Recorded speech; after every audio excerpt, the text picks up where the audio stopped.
जैसा कि इसके पहले वाले एपिसोड में हमने देखा था कि डोंक्यूंग को लगता है कि अभी रिचार्ज करने का टाइम है तो मे बी म्यूलमैंग आएगा, तो वो हॉस्पिटल के कॉरिडोर में निकलती है और सच में म्यूलमैंग आता है। वो आकर के उसको कुछ नहीं बोलता है, बस उसको हक कर लेता है। म्यूलमैंग बोलता है कि तुम पागल हो गई हो क्या, तुम्हें वो ब्रेसलेट तोड़ने की ज़रूरत क्या थी। तो डोंक्यूंग बोलती है कि तुम पागल हो गए हो क्या, तुम्हें मेरे पास पहले आना चाहिए था ना, और अगर तुम्हें नहीं आना था तो तुम रात में आकर के मेरे सर के नीचे पिलो क्यों रख करके गए, तुम्हें नहीं आना था तो नहीं आते, मुझे हिंट देने की क्या ज़रूरत थी। तो म्यूलमैंग बोलता है कि मैंने तो यही सोचा था कि मैं बहुत टाइम तक कोशिश करूँगा कि मैं तुम्हारे सामने नहीं आऊँ। तो डोंक्यूंग बोलते हैं कि तुम्हें पता है ना कि मेरे पास ज़्यादा वक्त नहीं है। एक सीन में हम लोग देखते हैं कि डाइटी उसी ब्रिज पर बैठी हुई है और उसके पॉट में से एक छोटा सा प्लांट उग गया है। म्यूलमैंग बोलता है कि तुम्हारे ये सारे प्रॉब्लम्स का जड़ मैं ही हूँ, तुम्हारे मॉम डैड का डेथ, तुम्हें ये प्रॉब्लम झेलनी पड़ रही है, बीमारी झेलनी पड़ रही है, ये सब का जो मेन कॉज है वो मैं ही हूँ।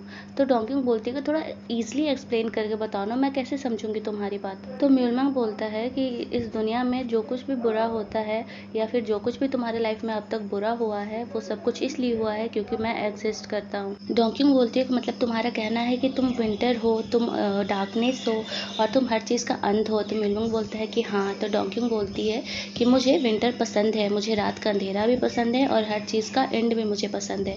अगर ऐसा तुमको लगता है तो तुम्हारी वजह से सुबह आती है, तुम्हारी वजह से स्प्रिंग आता है और तुम्हारी वजह से नई शुरुआत भी तो होती है। तुम मेरे मिजरी और मेरे हैप्पीनेस दोनों का कारण हो, केवल मिजरी का कारण नहीं हो। तुम्हें ये बोलना चाहिए। तो म्यूलमैंग बोलता है किसको। तो डोंक्यूंग बोलती हो कि जिसने तुम्हें मेरी लाइफ से निकालने की कोशिश की थी उसे तुम्हें ये जाकर के बोलना चाहिए। म्यूलमैंग जैसे ही कुछ डोंक्यूंग को बोलता, अचानक से डोंक्यूंग गायब हो जाती है। म्यूलमैंग उसके घर जाकर के देखता है तो वहाँ पर कोई और रह रहा होता है। जो रह रहा होता है उसे डोंक्यूंग के बारे में पूछता है तो उसे डोंक्यूंग के बारे में कुछ पता नहीं होता है। नेक्स्ट सीन में हम लोग देखते हैं कि डोंक्यूंग एक बड़े से गार्डन में पहुंच गई होती है, वहाँ पर उसके बगल में डाइटी भी होती है और इधर बेचारा म्यूलमैंग सब जगह जाकर के ढूंढ रहा होता है। वो उसके भाई से जाकर के मिलता है, सुंक्यूंग से डोंक्यूंग के बारे में पूछता है तो उसे डोंक्यूंग के बारे में कुछ याद ही नहीं था। वो तो बोलता है कि मैं तो इकलौता बेटा हूँ अपने मॉम डैड का। इसके बाद म्यूलमैंग उसके ऑफिस भी जाकर के देखता है, लेकिन वहाँ पे भी डोंक्यूंग के बारे में किसी को कुछ पता नहीं होता है। वो देखता है कि उसके डेस्क पे किसी और लड़की के सारे सामान और फोटोज रखे हुए हैं। म्यूलमैंग समझ जाता है कि डाइटी उसे लेकर के गई है, उसने डोंक्यूंग को गायब कर दिया है कुछ देर के लिए, इसीलिए किसी को डोंक्यूंग के बारे में कुछ याद नहीं है। नेक्स्ट सीन में हम लोग देखते हैं कि डोंक्यूंग डाइटी से पूछती है कि मैं कहाँ हूँ, मैं तो अभी हॉस्पिटल में थी। तो डाइटी बोलती है कि मैंने कुछ वक्त के लिए तुम्हें म्यूलमैंग से चुराया है। तुम जानना चाहती थी ना कि मैंने इस पॉट में क्या लगाया है। ये एक पॉसिबिलिटी है जो कि तुम्हारी मिजरी को ख़त्म कर सकता है। तुमने इसे ग्रो करने में हेल्प किया है। तो डोंक्यूंग पूछती है कैसे। तो डाइटी बताती है कि म्यूलमैंग ने पहली बार किसी और पर खुद से ज़्यादा तरस दिखाया है। नेक्स्ट सीन में म्यूलमैंग डाइटी का हॉस्पिटल वाले रूम में जाता है देखने के लिए, तो देखता है कि उसके टेबल पर कुछ पत्थर रखे हुए हैं और बगल में एक फेरी का किताब है जिस पर एक साइड फेरी बनी हुई है और एक साइड एक पपेट बना हुआ है और उस पर कुछ वर्ड्स अपने आप लिख रहे हैं। उस पपेट का कहना है कि अब मैं बड़ा होना चाहता हूँ, मैं पपेट बन करके थक चुका हूँ। तो डाइटी बोलती है कि तुम बड़े नहीं हो सकते क्योंकि तुम क्वालिफाइड नहीं हो। नेक्स्ट सीन में डोंक्यूंग पूछती है कि तुमने म्यूलमैंग को मेरे लाइफ से निकाला, तुमने उससे बोला कि मेरी मिजरी का रीज़न वो है। तो डाइटी बोलती है हाँ। तो डोंक्यूंग पूछती है ऐसा क्यों। तो डाइटी बताती है कि ये सब मैंने तुम्हारे लिए किया। तुम लास्ट में हार्ट ब्रोकन हुई होगी, तुम कुछ भी चूज करो, या तो तुम दुनिया का अंत चूज करो या फिर वो चूज करो कि तुम सबसे ज़्यादा जिससे प्यार करती हो वो तुम्हारे लिए मरे। और जैसा कि तुम जानती हो कि मैं भी उससे प्यार करती हूँ, इसीलिए मैंने ऐसा किया। डोंक्यूंग पूछती है कि तुम हो कौन। तो डाइटी बताती है कि मैं वो रीजन हूँ जिस वजह से दुनिया इतने लॉन्ग टाइम से चल रही है। मैंने म्यूलमैंग से ज़्यादा टाइम से दुनिया देखी है, मैं चाहती हूँ कि तुम सच में खुश रहो। तो डोंक्यूंग पूछती है कि तो तुम हम दोनों को खुश रहने क्यों नहीं दे देती।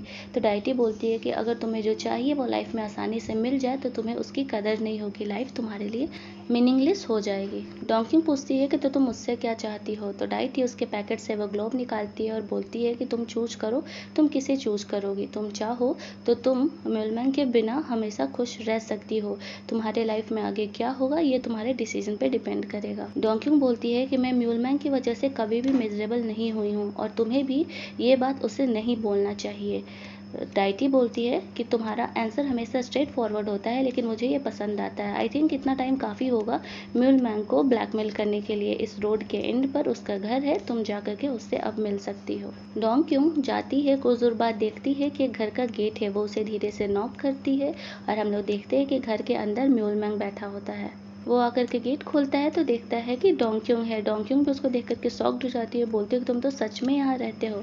वो जैसे ही पीछे मुड़ती है देखती है कि सब कुछ बिल्कुल नॉर्मल हो जाता है और वो अब गार्डन में नहीं है। म्यूल मैंग डोंग क्यों को लेकर के काफ़ी ज़्यादा परेशान था, इसीलिए वो उसको हक कर लेता है।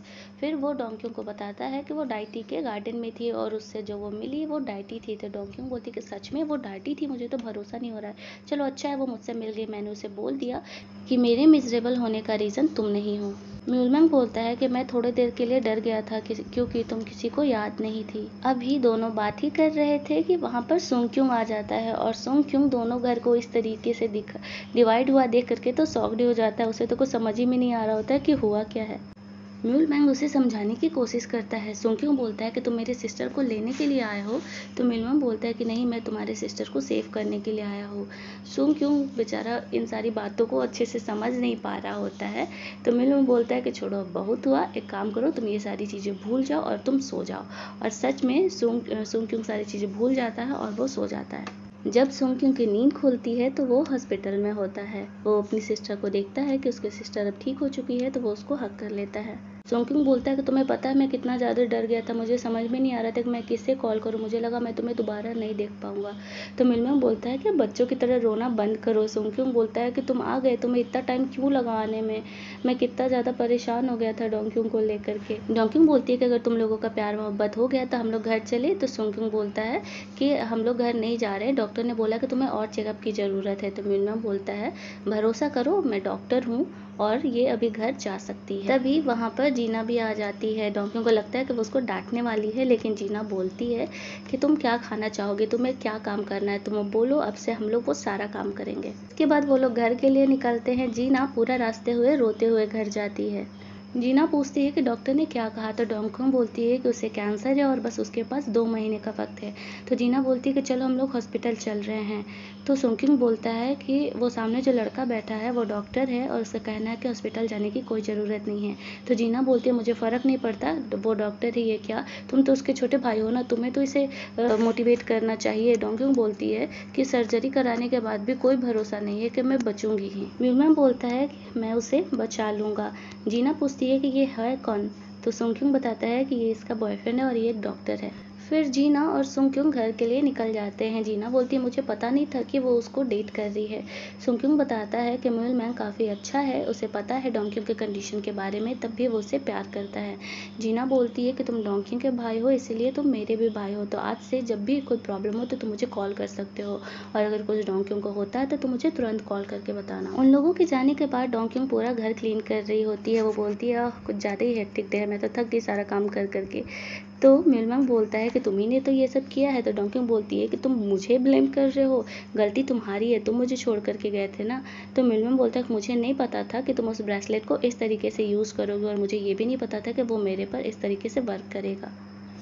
म्यूल मैंग डोंग क्योंग को फिर से वो ब्रेसलेट बांध देता है। रात में जब डोंग क्योंग सो रही होती है तो म्यूल मैंग डाइटी से मिलने के लिए गया होता है। डाइटी उसके घर के बाहर होती है, वो सूखा हुआ फ्लावर लेकर के। म्यूल मैंग बोलता है कि उसको अकेला छोड़ दो। तो डाइटी बोलती है कि मैंने उसे अकेला ही छोड़ दिया था, लेकिन मैं तुम्हारे रास्ते में आ गई, मैं गलत थी। डोंग क्योंग तुमसे सच में प्यार करती है, उसने मुझसे बोला कि वो तुम्हारी वजह से मिजरेबल नहीं है। आई होप कि तुम लोग खुश रहो, तुम लोग सही हो और मैं गलत हूँ। म्यूल मैंग बोलता है लेकिन हर बार की तरह हम लोग गलत होते हैं और तुम सही होती हो। डाइटी वो फ्लावर को फिर से ग्रीन कर देती है और म्यूल मैंग को देते हुए बोलती है कि एक झूठा होप भी होप ही होता है। नेक्स्ट सीन में डोंग क्योंग आराम से बैठ करके अपना टीवी देख रही होती है कि तभी उसे उस राइटर का कॉल आता है जिस बेचारी वुमेन को भी कैंसर था। डोंग क्योंग उस राइटर से मिलने के लिए जाती है। वो राइटर बताती है कि मैंने सुना कि तुमने अपने मैनेजर से लड़ाई करके जॉब छोड़ दिया है, मुझे बुरा लग रहा था कि ये सब कुछ मेरी वजह से हुआ है, इसलिए मैंने भी जॉब छोड़ दी। वो राइटर बताती है कि वो नेक्स्ट मंथ अपना ऑपरेशन करा रही है, कीमोथेरेपी वगैरह लेगी कैंसर के लिए, क्योंकि वो चाहती है कि वो एक स्टोरी लिखे, इसीलिए वो कुछ टाइम के लिए जीना चाहती है। सर्जरी के बाद पता नहीं क्या होगा, लेकिन अगर वो ठीक हो जाती है तो वो एक नॉवेल लिखेगी जो कि टीनेज रोमांस पर होगा। देखती है कि कप पर उस राइटर का फोटो बना हुआ था जो कि पिछले एपिसोड में इन लोगों के साथ काम करने के लिए मना कर दिया था। वो राइटर बताती है कि हाँ, वो उसको पसंद करती है। तुम्हें ये फ़नी लग रहा होगा ना। डोंक्यूंग बोलती है कि नहीं, ये बिल्कुल फ़नी नहीं है, मैं खुश हूँ तुम्हारे लिए। वो राइटर बोलती है मुझे फ़र्क नहीं पड़ता लोग क्या सोचते हैं, लेकिन मैं उस इंसान के साथ सच में रहना चाहती हूँ जो कि मुझे खुश रखता है। तो राइटर डोंक्यूंग को समझाती है कि तुम्हें भी सर्जरी करा लेना चाहिए, कम से कम तुम्हें उस इंसान से प्यार करना चाहिए जो कि तुम्हें स्माइल कराता है। राइटर से बात करके जब डोंक्यूंग घर के बाहर निकलती है तो देखती है कि म्यूलमैंग उसका वेट कर रहा है। वो उससे पूछती है कि तुम यहाँ क्या कर रहे हो, तो म्यूलमैंग बोलता है कि मैं तो तुम्हें पिक करने के लिए आया था, तुम फिर से भाग गई। तो इसके बाद दोनों नॉर्मली वॉक कर रहे होते हैं। डोंक्यूंग बोलती है कि तुम्हें पता है यहाँ पर चेरी ब्लॉसम को देखने के लिए बहुत सारे लोग आते हैं। अगर मुझे पता होता कि ये साल मेरा लास्ट साल होने वाला है तो मैं पिछले स्प्रिंग में यहाँ पर बहुत ज़्यादा टाइम आती। जैसे ही डोंक्यूंग ये बात बोलती है, अचानक से सब कुछ स्प्रिंग सीजन में चेंज हो जाता है। सारे ट्रीज पर फ्लावर्स आ जाते हैं। ये देख करके डोंक्यूंग काफ़ी खुश हो जाती है। म्यूलमैंग उसे बताता है कि ये बस कुछ टाइम के लिए है, हम लोग वक्त में फास्ट फॉरवर्ड हो गए हैं। डोंक्यूंग बोलती है कि मेरे पास स्प्रिंग सीजन के केवल हैप्पी मेमोरीज हैं। वो अपने मॉम डैड के साथ फेरिस व्हील पर जाती थी घूमने के लिए और उस टाइम वो काफ़ी ज़्यादा हैप्पी होती थी। फाइनली डोंक्यूंग अपनी फीलिंग बताती है और वो म्यूलमैंग को बोलती है कि मैं तुम्हें पसंद करती हूँ। इसके बाद वो उसे बोलती है कि मैं आज रात में घर नहीं आने वाली, मैं जीना के यहाँ रुक रही हूँ। सीन में हम लोग देखते हैं कि डोंक्यूंग जीना के घर होती है। जीना सिगरेट पीने की कोशिश कर रही होती है तो डोंक्यूंग आकर के उसे डांटती है कि मैंने मना किया था ना सिगरेट पीने से तुम जल्दी मर जाओगी। तो जीना बोलती है मुझे पता नहीं था कि तुम आने वाली हो, क्या हो, कुछ हुआ है क्या। तो डोंक्यूंग बोलती है कि नहीं, मैं तुम्हें मिस कर रही थी इसीलिए आई। फिर डोंक्यूंग बोलती है कि तुम मुझसे पूछी थी ना कि तुम मेरे लिए क्या कर सकती हो, मैं चाहती हूँ कि तुम मुझे नॉर्मल ट्रीट करो जैसे तुम पहले ट्रीट किया करती थी, जैसे कि मुझे कुछ हुआ ही नहीं है। नेक्स्ट सीन में हम लोग देखते हैं कि जोइक और लीहुन शॉपिंग करने के लिए गए होते हैं। तो लीहुन पूछता है कि वो लास्ट टाइम वाली लड़की कौन थी। तो जोइक बोलता है कि कोई नहीं, वो बस एक राइटर थी। तो लीहुन बोलता है कि नहीं, मुझे तो लगा कि तुम लोग दोनों बहुत ज़्यादा क्लोज हो। अभी दोनों बात ही कर रहे होते हैं कि लीहुन को सोंगक्यूंग को कॉल आता है। वो उसे बुला रहा होता है। वो जोइक को बोलता है कि बाकी की शॉपिंग तुम कर लो, मुझे सोंगक्यूंग बुला रहा है। लीहुन सोंगक्यूंग से मिलने के लिए जाता है तो देखता है कि वो रो रहा है। तो वो उससे पूछता है क्या हुआ। तो वो उसको हक करके बोलता है कि ये लेटर वर्ड बहुत ही घटिया वर्ड है, तुम्हें जो करना है तुम इसी टाइम में कर लो, किसी भी काम को आगे के लिए मत टालो, बाद में बहुत पछताना पड़ता है। नेक्स्ट सीन में हम लोग देखते हैं कि जीना सो रही होती है और डोंक्यूंग अपने बाल सेट कर रही होती है। जीना का बार बार कॉल आ रहा होता है। डोंक्यूंग उसे जगाने की कोशिश करती है लेकिन वो नहीं जगती है। काफ़ी देर बाद जीना के गेट का बेल बजता है तो डोंक्यूंग जाकर के देखती है कौन है। तो गेट पर जोइक होता है। इसके बाद दोनों बैठ करके डोंक्यूंग को एक्सप्लेन कर रहे होते हैं। डोंक्यूंग बोलती है कि इसका मतलब कि तुम लोग दोनों सेपरेट कॉन्ट्रैक्ट किए हो। तो जोइक बोलता है कि मैंने सोचा कि अगर थोड़ा मैं इसे अच्छे से इन्फ्लुएंस करूँ तो ये अच्छा लिख सकती है। तो डोंक्यूंग बोलती है कि अच्छा, तो तुमने सोचा।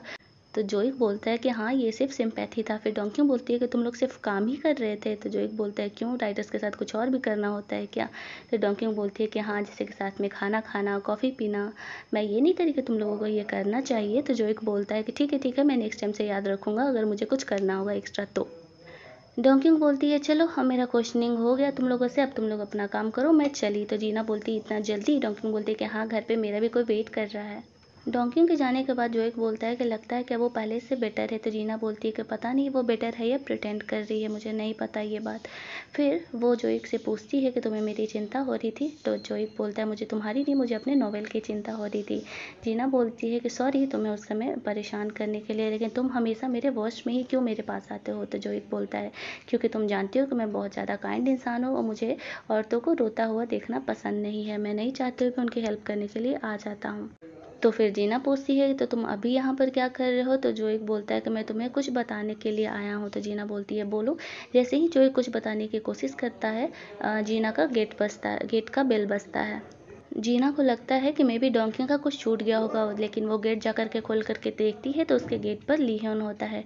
अब इन दोनों की कहानी में आगे क्या होता है हम लोग जानेंगे नेक्स्ट एपिसोड में।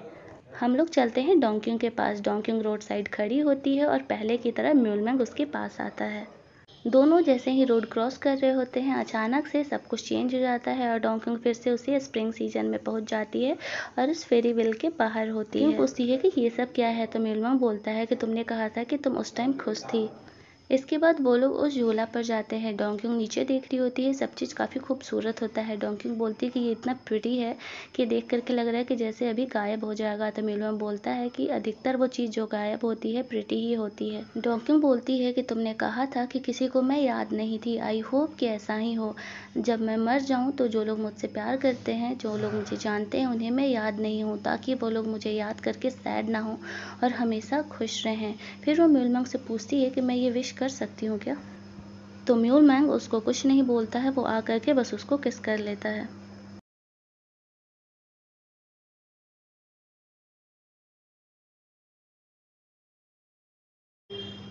इसके बाद दोनों झूला से बाहर आते हैं। म्यूलमैंग उससे बोलता है कि तुम्हें अपने विश को दूसरों के लिए यूज़ करने की ज़रूरत नहीं है, तुम खुद के लिए विश मांगो, मैं उसे पूरा कर दूंगा ताकि तुम्हें पछतावा नहीं हो। तो डोंक्यूंग बोलती है कि मैंने अपने लिए विश तो मांगी थी कि तुम मुझसे प्यार करो, लेकिन तुमने तो वो पूरा नहीं की।